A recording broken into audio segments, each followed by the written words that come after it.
Okay, so we're looking at a truck that I'm rebuilding and have been since I purchased it back in September 2019, so that's nearly 3 years. This is a wartime GMC truck. Had lots of different names, 6x6, 353, CCKW. Some of them make sense and the others I'm not altogether sure what they mean. CCKW doesn't mean anything. But anyway, GMC stands for General Motors Corporation, which is a pretty well-known and prestigious vehicle automotive manufacturer in the US. As I said, I found her in September of 2019, looking pretty appalling. She was slowly rotting away in a paddock in New South Wales, surrounded by cows. There was a branch growing through the floor, or what was left of the floor, in between the brake and the clutch pedals, which I thought was kind of funny. She was in a pretty bad way. At the moment, what you can see is a sort of a combination of different primers, different panels that have been sandblasted and primed along the way. Sadly, I still haven't found a sandblaster and a painter that are worth their salt. So they're very unreliable.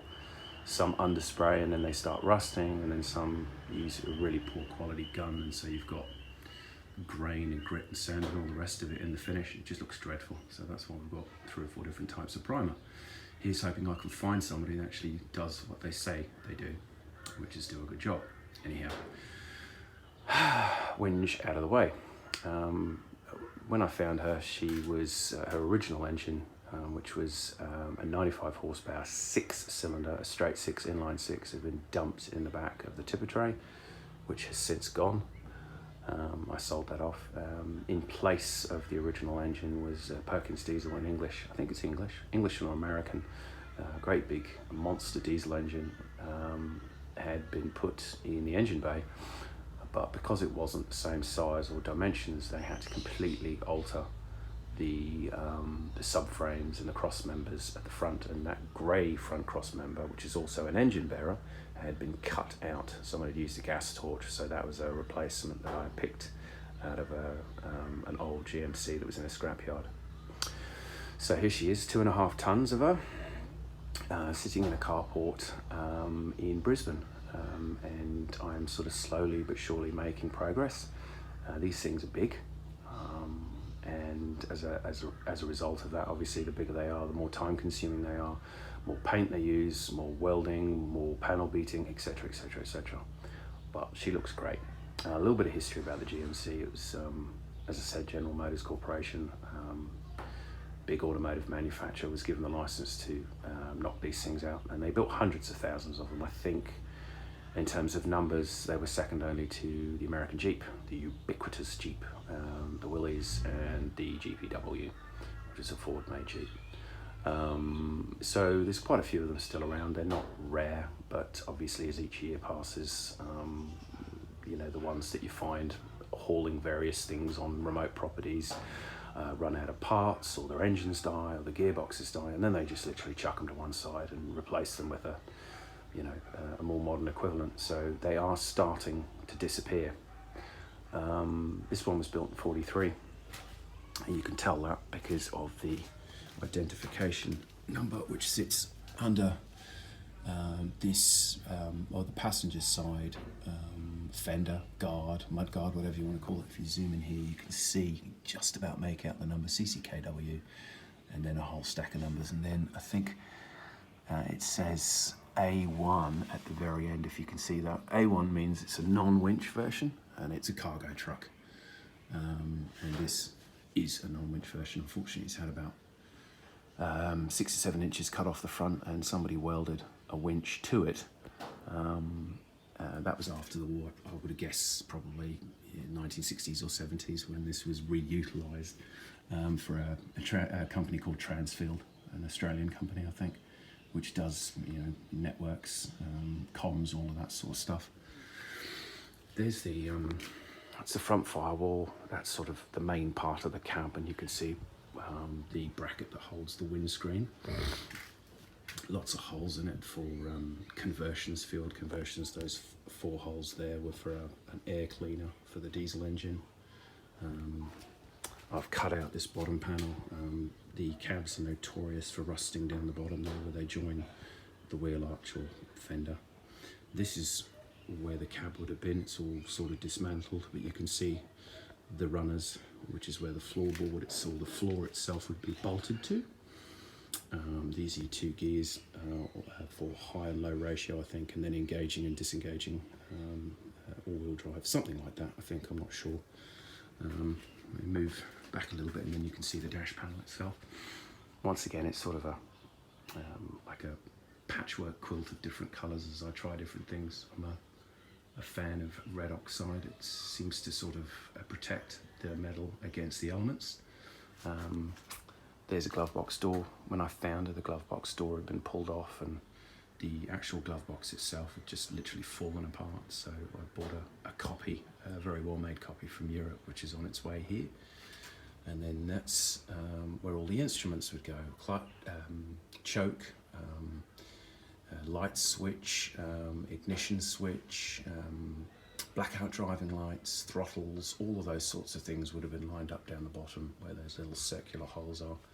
The one just there has been opened up and it's quite wide now, and there's some sort of a weird post-wall switch was put in there, so it's going to be a bit of a trick trying to get that thing to sit in place without welding a new hole in there or just reducing the size of it.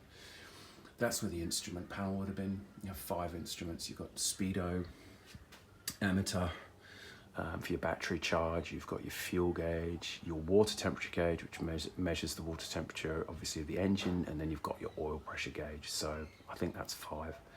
There's your steering column. This huge hole is where the footwell would have been, and you can just about, you see if I just scan in there, you can see the master cylinder, which is for the entire brake system, and then further forward would have been another engine bearer which has been cut out, once again for the Perkins. And this down here is a replacement which I've got to cut out of the original chassis so that I can at least put the engine in.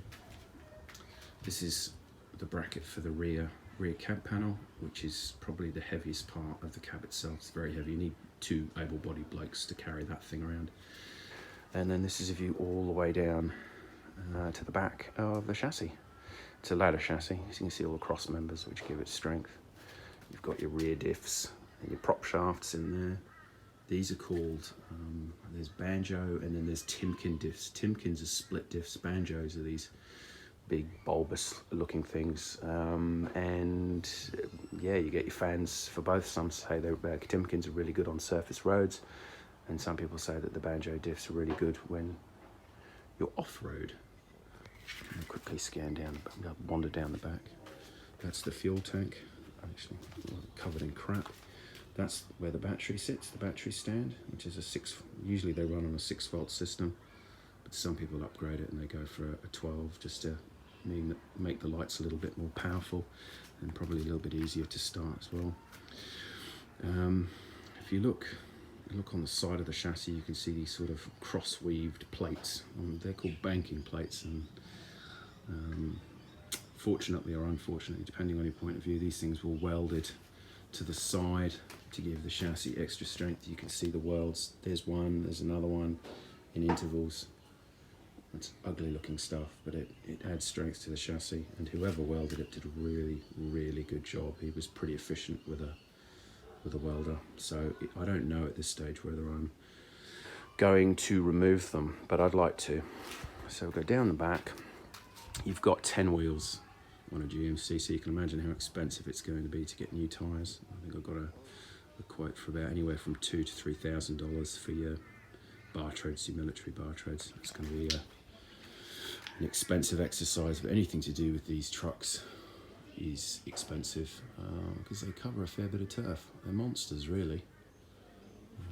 Moving down the back, this is where your bumperettes would have gone, just there, and then there would have been your pintle hook and then the bracket to hold it in place.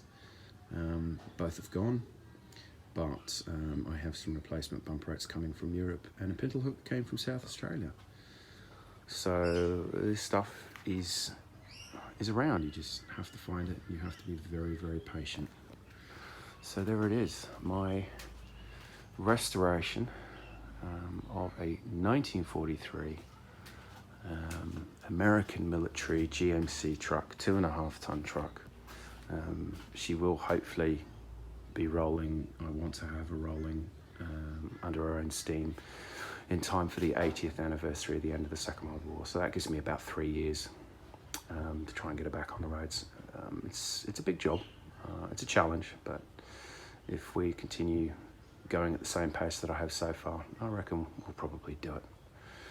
So, yeah, see what happens next time.